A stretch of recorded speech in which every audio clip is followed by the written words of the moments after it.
My dear students, welcome to Mathological. In this session, we are going to discuss a few questions based on meeting time. When two persons are meeting, and then maybe after meeting, they go to their respective destinations. ऐसे cases में हमारे जो questions बनते हैं उनको हम आज discuss करेंगे. चलो स्टार्ट करते हैं सेशन को. So let us say there are two persons A and B.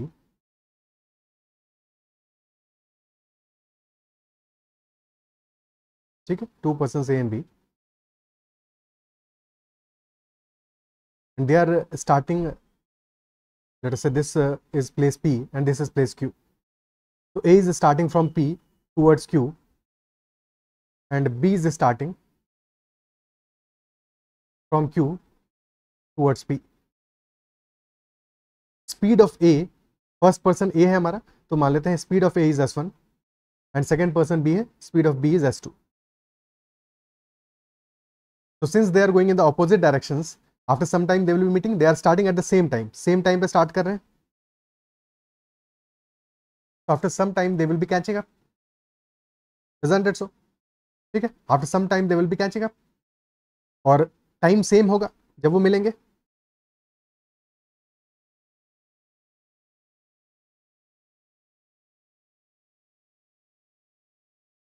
ठीक है, दोनों के लिए टाइम सेम होगा. And let us assume that time is equal to t. After t time, they both catch up at this position, that is, let us say R. At R, they are meeting after t time. और ये time दोनों के लिए, A और B दोनों ही के लिए same होगा. Isn't it so? ठीक, after meeting at R, they continue their journey towards their destination. क्योंकि A जा रहा है P से Q की तरफ और B जा रहा है Q से P की तरफ. So after meeting, they will be continuing their journey, and hence from R to Q, the time taken by A is, let us say, T1. ये T1 टाइम हमारा क्या है? R से Q तक का डिस्टेंस के लिए टाइम है फॉर A.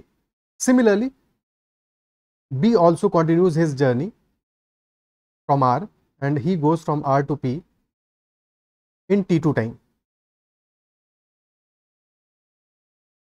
कन्वेंशंस को समझना सबसे इंपॉर्टेंट है कि सबसे पहले they are meeting after T time at R, और टी टाइम दोनों के लिए सेम है बिकॉज दोनों both of them started at the same time. Both A and B started at the same time.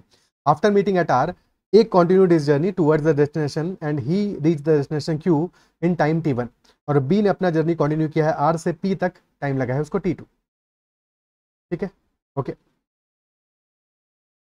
तो अब हम यहाँ पे क्या क्या चीजें इक्वेट कर सकते हैं.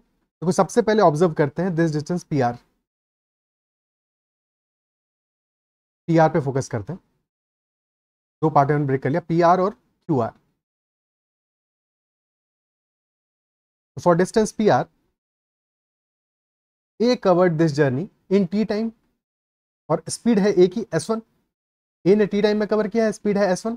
तो can we say that distance is equal to speed into time, यानी कि P R will be equal to S1 into t. And similarly, B has covered this distance in time T2. Time T2. So PR will also be equal to S2 into T2. This will be our first equation. Similarly, we can say about QR as well. For QR distance, B has covered in time T, so distance QR will be equal to S2 into T, while A has covered the same distance in time T1, so QR हो जाएगा S1 into T1. This will be our second equation. Clear? ठीक है. From first equation, we can identify that S1 upon S2 will be equal to S1 upon S2 क्या हो जाएगा? S1 upon S2. This will be equal to T2 upon T. और second equation से we can find that S1 upon S2 will be equal to T upon T1. Ratio दोनों case में S1 upon S2 है. ठीक है, तो पहले case में आ रहा है S1 upon S2 is equal to T2 upon T. Second case में आ रहा है T अपॉन T1. दोनों को इक्वेट कर दें तो S1 upon S2 becomes T2 upon T which is also equal to T upon T1. तो क्रॉस मल्टीप्लाई कर देंगे, it becomes T square is equal to T1 into T2 and hence time T will be equal to square root T1 T2. This is very important result. That their meeting time will B, अगर हमें बाद के time given हो, यानी कि meeting के बाद का डेस्टिनेशन तक पहुंचने के टाइम T1 और T2 की वैल्यूज गिवन हो, तो we can find out T will be square root of product of those two times, या फिर इन तीनों टाइम की वैल्यूज में से कोई भी दो वैल्यूज गिवन होगी तो third value we can always calculate that T will be equal to square root of T1 into T2. That is one thing. Second thing क्या हो सकता है, पहले केस में S1/2 आ रहा है T2 अपॉन T, सेकंड में आ रहा है S1/2 equal to T upon T1, दोनों को मल्टीप्लाई कर दें तो this becomes S1/S2 into S1/S2 and that becomes T2 upon T into T upon T1. So T से T कैंसल आउट हो जाएगा और यहाँ से हमें वैल्यू मिल जाएगा S1 upon S2 का whole square, S1 upon S2 whole square is equal to T2 upon T1, which also implies that S1 upon S2 will be equal to square root of T2 upon T1. क्या ये part clear है? दो हमें relationship मिल गए, T is equal to square root of T1 T2 and S1 upon S2 is equal to square root of T2 upon T1. Okay, ठीक है, क्या बात क्लियर है? एक बार फिर से इस बात को समझते हैं और इस बार शॉर्ट में समझते हैं बिना इन इक्वेशंस को डिटेल में लिखे हुए.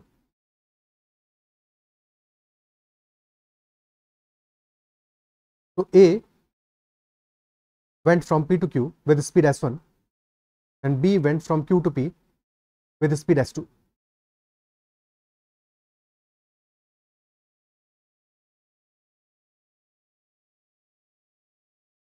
ठीक है, they met after some time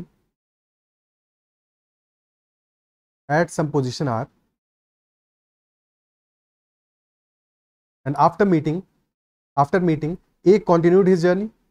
ठीक है, A ने कंटिन्यू किया अपना जर्नी और A मीटिंग के बाद में, मीटिंग हुआ है T टाइम में and after meeting time taken by A is time T1.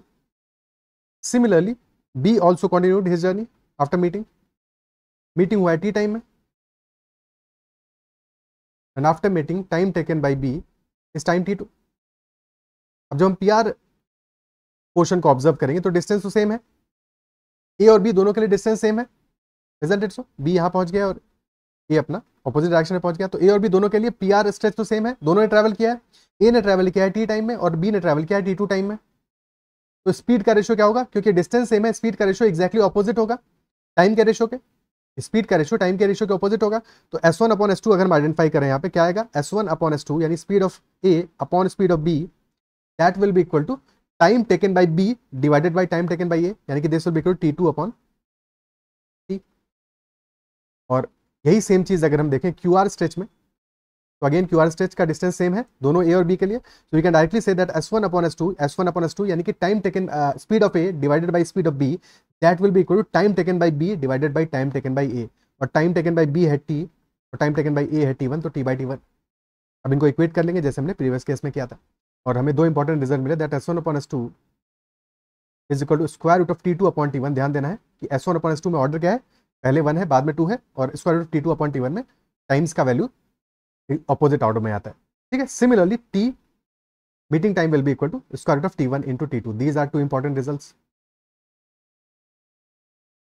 That we need to remember in this question. Okay, अब क्वेश्चन प्रैक्टिस करते हैं फटाफट से. तो first question, pause the video and try to solve it, क्योंकि जो भी चाहिए इस क्वेश्चन के लिए हमें वो सारी चीजें हमें पता है.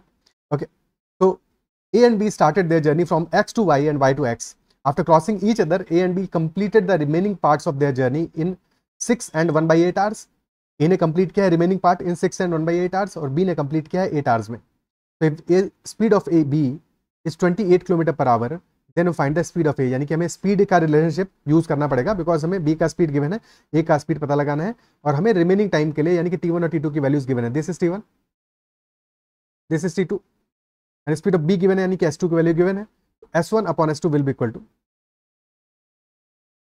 square root of T2 upon T1 और T2 आया है 8, तो square root of 8 upon 6 and 1/8 क्या हो जाएगा? 6 into 8 48 plus 1 49/8, 8 upon 49/8. So this will become square root of 8 into 8 divide by 49 which will be 8/7. S1 upon S2 की value आ गई हमारी 8/7. एंड S2 की वैल्यू गिवन है 7 यूनिट्स हमारा इक्वल टू है 28 किलोमीटर पर आवर के, तो यहाँ से 1 यूनिट की वैल्यू आ जाएगी 4 kilometre per hour, and hence S1 will be equal to 8 into 4 32 kilometre per our,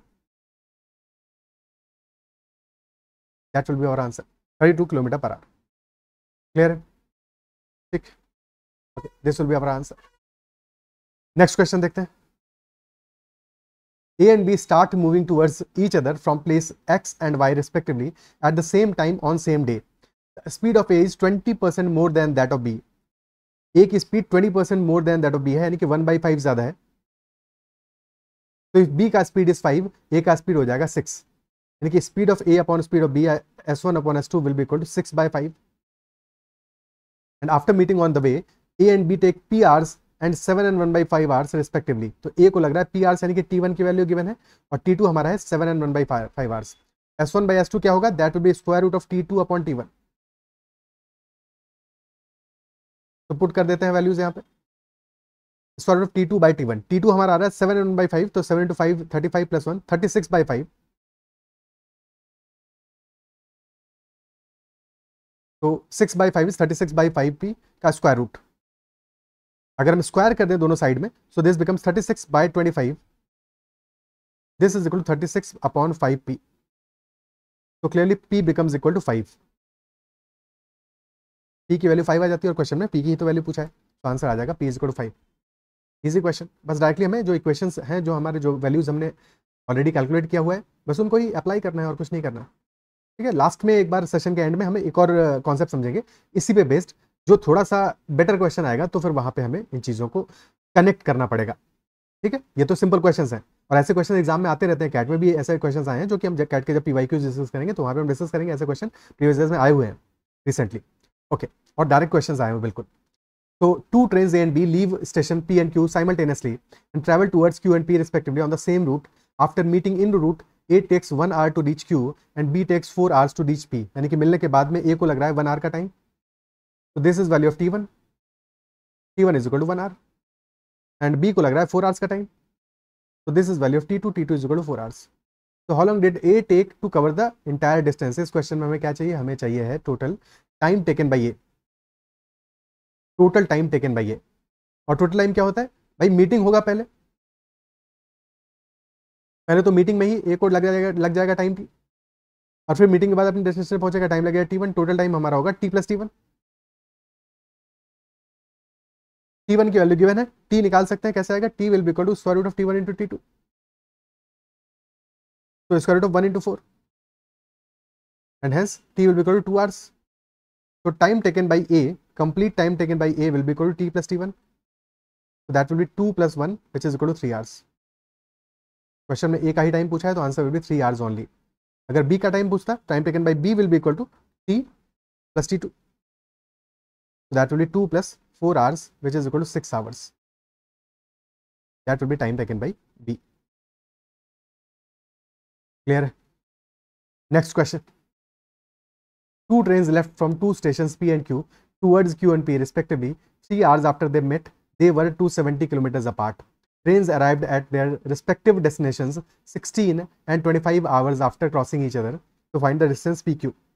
क्या क्या वैल्यूज हमें गिवन है? We know that two trains left from two stations P and Q towards Q and P, and 3 hours after their meeting, they were 270 kilometers apart. What does that mean? जब उनका meeting हुआ उसके बाद में 3 hours चले हैं, opposite direction में travel किए हैं, ऑपोजिट डायरेक्शन में ट्रैवल किए हैं। ठीक है, अब क्योंकि राइट हैंड साइड से जो आ रहा था उसका स्पीड S2 होगा, इसका S1 होगा, बट रिलेटिव स्पीड तो S2 प्लस S1 हो जाएगा। 3 आवर्स में डिस्टेंस ट्रैवल कितना होगा? 3 into S1 plus S2, and that is equal to 270। तो यहाँ से हमारा S1 प्लस S2 यानी कि summation of their speeds will be equal to 90 kilometre per hour. ठीक है, trains arrived at their respective destinations 16 and 25 hours after crossing each other, यानी कि T1 की वैल्यू गिवन है 16 और T2 की वैल्यू गिवन है 25। Question is asking find the distance PQ, total distance PQ पूछ रहा है।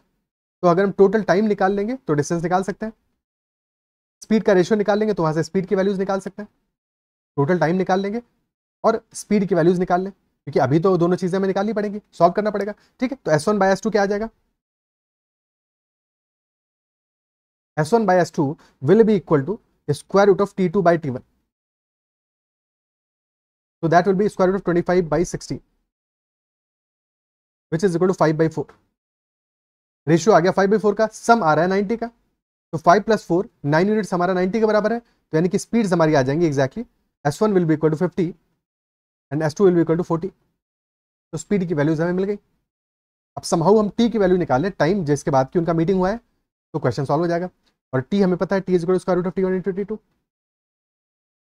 so that will be square root of 16 into 25 which will be 4 into 5 यानी कि 20 आवर्स. t आ गया है 20 आवर्स. अब किसी भी एक के रिस्पेक्ट में स्पीड के अकॉर्डिंग हम सॉल्व कर लेते हैं. लेट अस से ए के लिए बात करते हैं, फर्स्ट ट्रेन के लिए बात करते हैं, ट्रेन नंबर 1 के लिए बात करते हैं.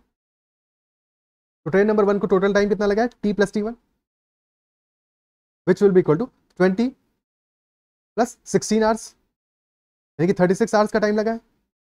तो distance T Q will be equal to total time multiplied by speed of train 1, और ट्रेन 1 की स्पीड आ रही है 50, तो 50 इंटू टोटल टाइम आ रहा है 36 hours. 50 into 36 that is 1800 kilometres. तो distance P Q will be 1800 kilometres. ठीक है, यही सेम काम हम ट्रेन 2 के लिए भी कर सकते थे. टोटल टाइम आता हमारा ट्रेन 2 के लिए आता 20 + 25 45 आवर्स, और स्पीड थी 40, 45 इंटू 40 कर देते, आंसर आया था. ठीक है, ये हो गया एक अप्रोच इस क्वेश्चन को सॉल्व करने का. बट एक और बात समझते हैं यहाँ पे क्या हमको ऐसा टोटल टाइम निकालने की जरूरत थी, या उसके बिना काम चल जाता, या उसके बिना भी काम चल जाता. हालांकि कोई फर्क नहीं पड़ा है, बट समझने के लिए हम इस बात को समझते हैं कि क्या ऐसा टोटल टाइम निकालने की जरूरत थी, क्या उसके बिना हम इस क्वेश्चन को सॉल्व कर सकते थे. ठीक है, देखो हमें ये पता है कि मिलने के बाद में, ठीक है, late us say this is the meeting point, तो मिलने के बाद में ट्रेन 1 को टाइम कितना लगा है 16 आवर्स का टाइम लगा है ट्रेन 1 को इन कवरिंग दिस स्ट्रेच.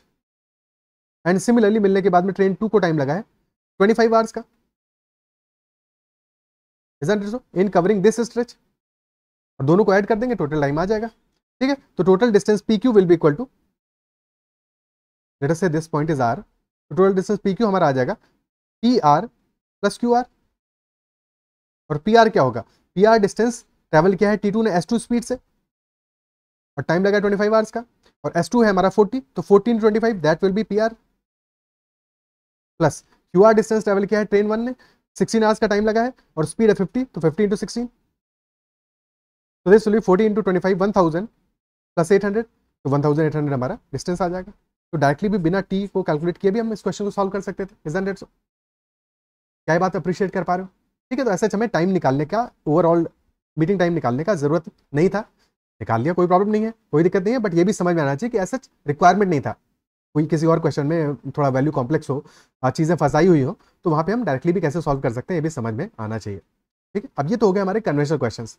ठीक है, एक और कॉन्सेप्ट हम यहाँ पे समझ लेते हैं जहाँ पे कि हमें ये चीज़ें रिवर्स डायरेक्शन में दी हो. मतलब क्या हुआ इस बात का, कहना क्या चाहते हो सर? ठीक है, तो अब देख लेते हैं, समझ लेते हैं क्या कहना चाह रहा हूँ मैं. देखो लेट अस से अभी तक हमने इन सारे के सारे क्वेश्चंस में क्या चीज़ देखा, दोनों ट्रेन्स ने या फिर दोनों के दोनों ऑब्जेक्ट्स ने जो कि मूव कर रहे थे सेम टाइम पे स्टार्ट किया, सेम टाइम पे स्टार्ट किया है, तो यानी कि मीटिंग टाइम सेम होगा दोनों के लिए. ठीक है, बट अगर इसका ऑपोजिट हो जाए, ऑपोजिट होने का मतलब क्या हुआ, जब हम देख रहे हैं कि P से Q की तरफ जा रहे हैं, ठीक है, और ऑब्जेक्ट A है और ऑब्जेक्ट B है, या A और B दो कार्स हैं हमारी, ऐसे समझ लो. ठीक है, और A जा रहा है हमारा P से Q की तरफ, और B जा रहा है Q से P की तरफ. ठीक है, अब A ट्रेवल करना स्टार्ट करता है.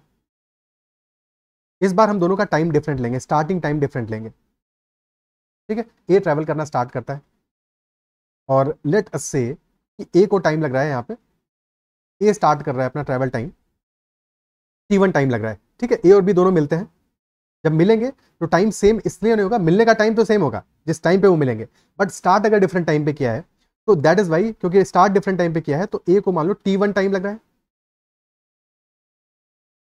Total from P to R, और बी को टाइम लगा है टोटल T2.